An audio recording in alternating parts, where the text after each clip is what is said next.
total masjid yang dibangun sama Kaigun saat ini ada berapa? Aku sekarang lagi ngebangun lagi 2 nih, yang ada di Yokohama sama ada yang di Pondok Cabe. Yang di Pondok Cabe juga alhamdulillah udah mau 50% gitu. Jadi ya alhamdulillah. Aku tuh kalau bisa boleh cerita ya, orang yang transfer ke rekening masjid. Ada orang yang transfer itu sehari 1.000 rupiah, tapi setiap hari dia transfer. Ada yang transfer 5.000, tapi setiap hari dia transfer.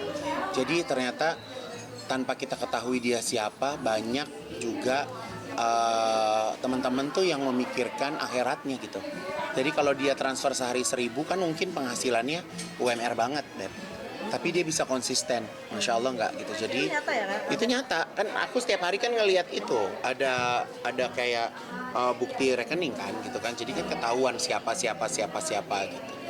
Ada yang tahu-tahu mendadak transfer 100 juta, ada yang mendadak 50 juta gitu. Tapi ada yang konsisten 1.000, 500, 500, seluar biasa deh. Jadi kalau ngelihat tuh juga Masya Allah banget gitu.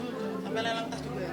Iya, lelang tas nanti minta beritanya ya. Tadi udah dibahas. Kaigun olahraga padel sendiri sudah lama atau baru? Baru, aku agak terlambat ya. Jadi aku agak terlambat untuk mengenal pedal. Tapi yang namanya olahraga kan nggak terlambat. Jadi aku tuh sebenarnya kata coachku, aku tuh cocoknya main tenis karena tenagaku tenaga surya. Jadi powernya itu sebenarnya powernya tenis gitu. Tapi kalau aku kan artis ya, jadi aku tuh nggak mau ngejar bola. Jadi biar bola ngejar aku.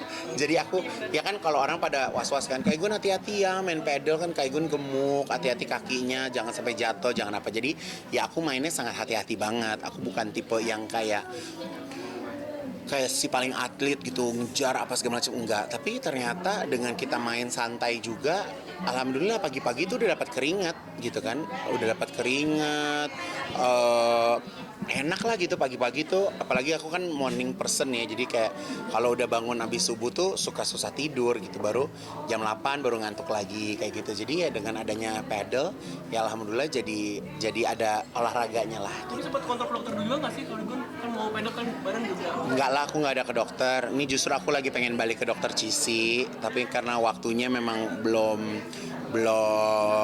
ada waktu sih gitu. Karena kan aku mau main di beberapa film ya. Jadi mau main di beberapa film, jadi kejutan 2026. Jadi insya Allah pengen agak lebih kurus lah gitu, walaupun di perannya tidak dituntut untuk kurus, tapi pengennya agak lebih kecil sedikit gitu supaya di layar tuh nanti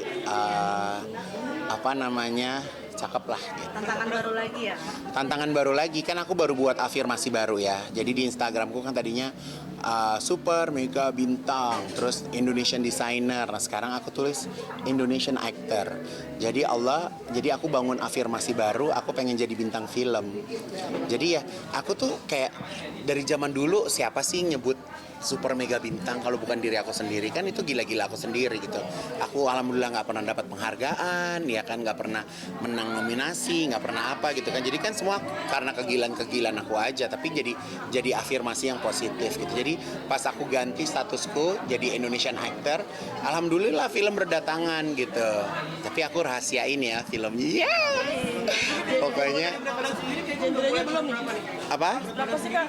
Apa santai aja? Jadi aku udah ketemu dengan beberapa sutradara yang ngajak aku main. Mereka nggak ada yang nyuruh aku kurus sih gitu. Tapi ya kan aku pengennya, karena kalau kita syuting film kan banyak waktu yang dihabiskan di lokasi ya. Takutnya kalau aku kegemukan juga kayak ruang gerak aku juga takutnya cepet capek gitu, cepet lelah gitu. Jadi ya pengennya jadi kayak lebih fresh aja sih gitu. Badan berapa Kaigun? Dari main pedal nih? Nggak nimbang sih ya, gue nggak nimbang sama sekali. Tapi dengan berkeringat aja tuh aku udah seneng banget lah gitu. Jadi ya tujuannya kan nggak kurus ya, tapi pengennya lebih sehat aja lah gitu. Alhamdulillah sangat ngerasa banget lebih ringan. Kaigun dikit bener nggak? Kayak Ruben sekarang ikutin jejak Kaigun bolak-balik umroh. Hobi umroh. Iya alhamdulillah kan Ruben dapat brand ambassador travel umroh ya. Jadi dia bisa bolak-balik, ya itu salah satu bentuk afirmasi dari Ruben juga gitu. alam mendukung ya kan, di saat dia sekarang jadi mualaf, Allah kasih kesempatan dia untuk bolak-balik berangkat umroh, itu kan alhamdulillah. Kemarin juga Ruben habis berangkat sama ibunya gitu kan, ibunya yang puluhan tahun gak bareng sekarang ketemu lagi, itu kan masya Allah banget ya gitu. Jadi kayak ya kebaikan dari Islam tuh memang bisa terasa banget sama Ruben sih gitu. Kata Taigun juga ya.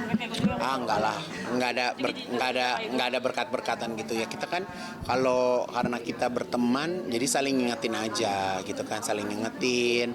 Sekarang Ruben udah sedekah subuh juga, dan aku yang lebih takjub lagi, ada teman aku namanya Eli Arsy, dia bikin tenda, dia kasih makan gratis, keren banget, kasih makan gratis dibayar pakai doa, masya Allah gitu. Jadi ya apa yang aku buat, gerakan yang aku buat itu iya diikutin sama teman-teman aku, diikutin sama follower aku. Awalnya aku kan takut kan, karena kayak takutnya netizen kan bilang oh Kaigun menyombongkan diri apa segala macam, tapi ternyata efeknya itu positif gitu. Banyak yang ya, karena kan aku juga ngelihat dari teman kan. Jadi teman aku tuh namanya Kayla, dia tuh seorang desainer interior. Dia tuh karena punya banyak pembantu perempuan, jadi tiap pagi itu dia masak sendiri, dia bagiin sendiri. Nah kan aku di rumah nggak punya pembantu perempuan ya, jadi Allah kasih lagi jalan. Ternyata di sebelah aku itu aku punya catering, dan setiap hari itu menu makanannya tuh beda-beda gitu. Jadi nih ya, aku kasih lihat ya. Jadi aku tuh sedekah subuhku niat banget tuh. Nih, hari pertama nasi ayam goreng ikan asin sayur asem, nasi ayam bacem tahu isi gudeg nangka, besoknya lagi ayam kremes orek tempe, besoknya lagi soto ayam, besoknya lagi ayam bakar, besoknya lagi ikan suwir kemangi. Tuh, dalam 1 bulan tuh full, masya Allah gitu. Jadi aku seneng kayak ya semoga tetangga aku happy, mereka nggak harus bangun pagi masakin anaknya atau suaminya buat berangkat kerja gitu kan. Jadi aku siapin alhamdulillah 100 porsi setiap hari di depan rumah gitu. Jadi siapapun boleh ambil gitu.